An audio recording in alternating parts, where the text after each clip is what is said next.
most of you have told me that you guys are new to art and done some, new to some, and some of them are saying, I want to know more.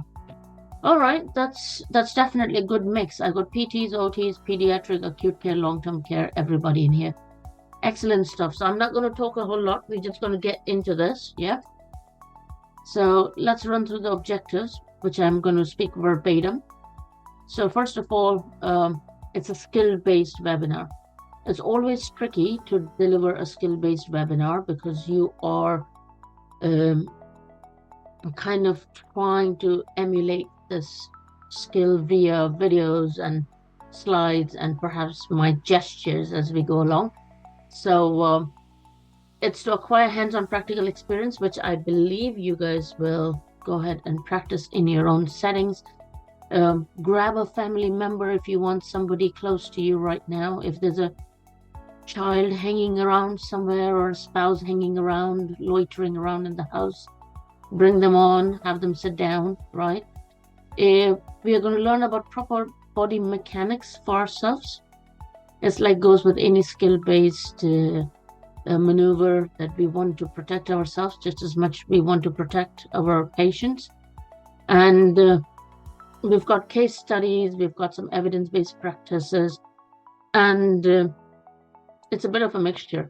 So what I'm going to hope to do, this is the plan, that for the first 35-40 minutes-ish, I'm going to really emphasize on the theory behind this and to understand how we're going to apply art to different areas of the body. It's necessary to know the physiology and the anatomy behind the structures and the conditions that you're going to work in.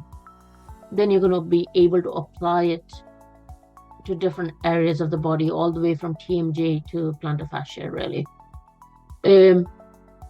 That's going to go on for the first 35 minutes-ish. After that, I've got several videos. Now, some of the videos are the videos that I have shot. Some of the videos are the videos that I've borrowed from YouTube.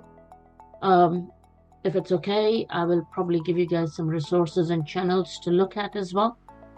The reason why I have gone out of my zone to borrow videos from YouTube is because every practitioner has a different approach to doing active release therapy. So for instance, if you look at release for the psoas, you will find active release therapy with 3 or 4 different versions of how somebody does it in supine, somebody does it in side lying, etc.